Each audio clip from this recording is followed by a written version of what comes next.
Mr. Chairman, Your Excellencies, ladies and gentlemen, ICLEI Local Governments for Sustainability since 1990 is a network, an agency, and a movement of over 1,100 cities from every continent.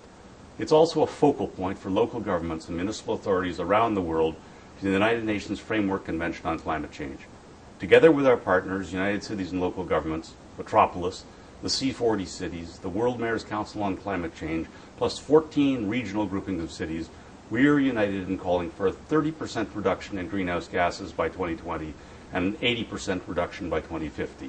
We urge you, the nations of the world, to make these your targets for the COP15 in Copenhagen in December. This is a critical time for the future of humanity and our global ecosystem. Failure is not an option.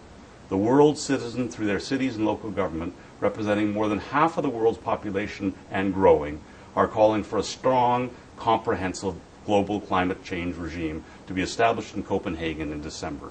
We welcome an international collaboration that acknowledges the roles and responsibilities of every level of government and every citizen as essential to the achievement of a global, low-carbon, climate-resilient future. We understand that local governments will be key to reducing greenhouse gases, from emissions from buildings, waste transportation, and the way we plan. We welcome partnership with senior levels of government because we know the lives and livelihoods of billions of our citizens are exposed to the risk of changing climate. Since the 1990s, we've demonstrated the political will to act through voluntary climate commitments. We ask you now to become our partners. We ask you to recognize in the new climate agreement the role and experiences of cities and local governments as essential actors in tackling climate change, mitigation, and adaptation.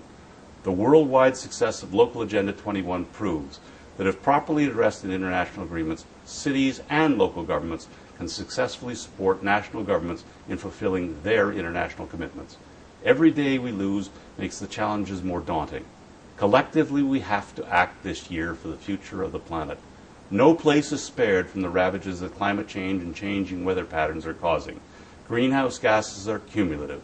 If we don't stop the growth of emissions and move towards a low-carbon, energy-efficient regime, the dislocation of our societies and the refugees that will ensue will present us all with more complex and costly problems to solve.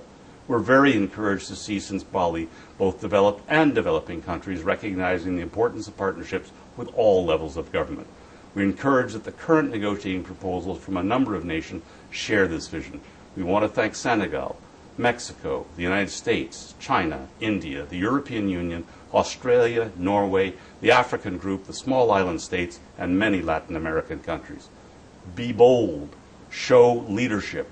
Stretch for the commitments you know in your hearts we have to achieve to become a low-carbon, resilient planet for the generations that follow.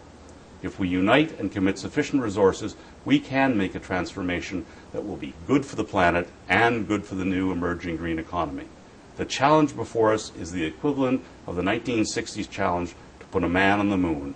The only thing we lack is the will and the committed leadership. Cities and local governments are committed to a strong, comprehensive global climate change regime. Join us on this path to a sustainable future. None of us can afford the future costs of inaction today. Let Copenhagen be the place where the nations of the world join the local governments of the world in charting a new, sustainable future.